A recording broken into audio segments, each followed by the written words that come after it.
Assalamualaikum warahmatullahi wabarakatuh. Baiklah, masuk kepada pertemuan kali ini kita akan membahas tentang prototipe dan kemasan produk. Apa sih itu prototipe? Baiklah, kita akan jelaskan di slide berikutnya. Ya, pada pertemuan kali ini kita akan membahas terlebih dahulu konsep dari si prototipe itu. Dari mulai pengertiannya, ya, kategori dalam prototipe, manfaat prototipe, dan menentukan konsep desain prototipenya. Yang pertama, apa sih itu prototipe? Menurut KBBI, model yang mula-mula atau model asli yang menjadi contoh, ya, contoh baku atau contoh khas. Atau pengertian lainnya, sebagai alat uji suatu konsep atau proses suatu produk sebelum produk tersebut diperbanyak dan dilempar ke pasaran. Bisa dikatakan juga itu ya, prototipe itu kayak penyajian data berbasis praktik gitu, bukan teori ya. Jadi prototipe itu perwujudan dari teori menjadi sebuah produk berbentuk fisik. Itulah yang dimaksud dengan prototipe. Apa saja kategori dalam prototipe? Kategori prototipe atau yang sering digunakan secara bersamaan bisa dikatakan model suatu produk lah, ya. Yang pertama, prototipe sebagai pembuktian teori, ya, berfungsi sebagai pembuktian sebuah teori. Artinya, prototipe jenis ini berfungsi untuk menguji, ya, suatu desain atau teori. Biasanya prototipe jenis ini digunakan di bidang arsitektur untuk pengujian mekanis sebuah produk, ya.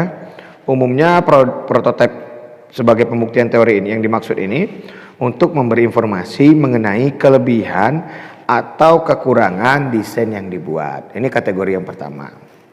Kategori yang kedua yaitu prototipe bentuk, ya. Dibuat dengan maksud untuk memberikan informasi mengenai tampilan sebuah produk. Biasanya prototipe jenis ini dibuat menggunakan tangan atau mesin sehingga biayanya lebih murah. Prototipe bentuk ini hanya digunakan untuk memberikan umpan balik bagi konsumen atau bagi produsen mengenai bentuk umum dalam suatu barang. Masuk kategori ketiga yaitu prototipe visual. Prototipe visual merupakan prototipe yang dibuat sesuai dengan tampilan, nuansa, material, dan dimensi produk aslinya. Ya. Nah, prototipe jenis ini tidak dimaksudkan untuk penggunaan sebenarnya ya. Hanya digunakan untuk uji akhir sebuah produk. Nah, prototipe visual sering digunakan sebagai model palsu atau kita sebut dengan dummy di pameran. Ya, meskipun demikian penjelasan lengkap tentang produk yang bersangkutan disertakan dalam prototipe visual. Dan yang terakhir kategorinya adalah prototipe fungsional, ya. Yaitu memiliki komponen yang hampir mirip dengan komponen yang sebenarnya. Tidak seperti prototipe visual ataupun prototipe bentuk. Saking miripnya ya, dalam prototipe fungsional ini dapat digunakan untuk menguji suatu produk dalam menggunakan yang sebenarnya, dalam penggunaan yang sebenarnya ya. Yang menjadi perbedaan antara fungsional ini, prototipe fungsional dan produk asli, yaitu biaya prototipenya. Ya, biaya prototipe fungsional ini dibuat dengan biaya yang murah. Proses produksi yang digunakan pun dalam membuat prototipe ini sangat berbeda dengan proses produksi produk yang asli. Dan bahan yang digunakan biasanya lebih murah daripada produk yang asli. Ini kategori-kategorinya. Selanjutnya yaitu manfaat dari prototipe, ya. Manfaat yang pertama yaitu sebagai alat uji dan penyempurnaan desain produk. Mungkin ide kita akan bekerja dengan sempurna dalam aspek teori.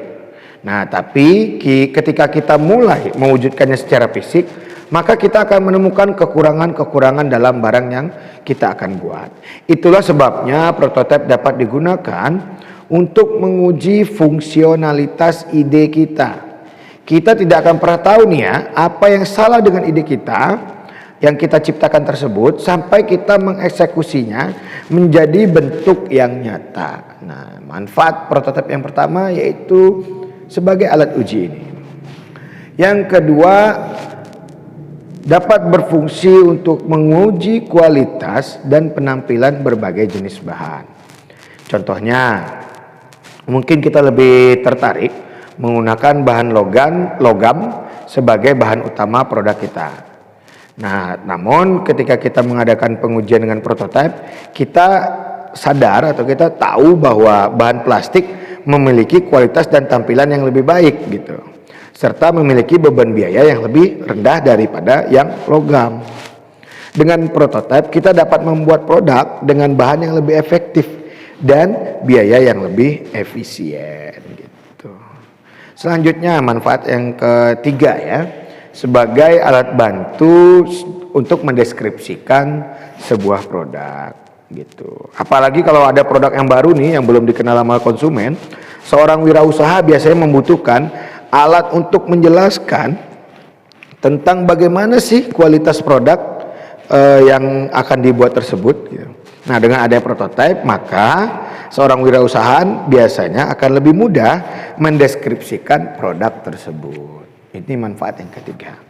Manfaat yang keempat adalah lebih meyakinkan, atau prototipe yang kita buat dapat meyakinkan orang lain sehingga mereka akan berpikir bahwa kita benar-benar serius di bidang bisnis kita tersebut. Nah, ini adalah manfaat dari sebuah prototipe.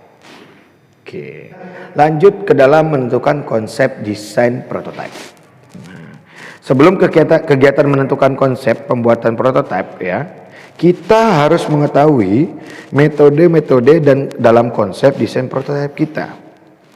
Berikut ini penjelasan tentang metode-metodenya atau konsepnya. Yang pertama, prototipe kertas ya, atau prototipe yang pembuatannya dilakukan di atas sebuah kertas. Ya, tujuannya untuk mendapatkan informasi pada desain awal produk kita. Prototipe kertas dapat memberikan kita informasi dalam proses awal pembuatan desain, sehingga kita juga mengetahui apakah kita menuju ke arah yang benar atau salah. Kita dapat menentukan kecocokan konsep desain sebelum melakukan pekerjaan utama dan sebelum tim desain terpaku pada satu produk khusus. Nah, cuman kelemahan dari sebuah prototipe kertas yaitu sulit untuk diterapkan dalam dunia nyata. Ya, namun nggak dapat dimaklumi juga lah ya, karena prototipe kertas hanya digunakan pada awal-awal pembuatan desain produk saja. Yang kedua, konsep desain yang kedua adalah prototipe cepat atau rapid prototype, ya, yang menjadi alat untuk menguji dan mengkomunikasikan desain yang sedang dikembangkan. Pada dasarnya prototipe model produk yang harus mengalami pengembangan, ya kan?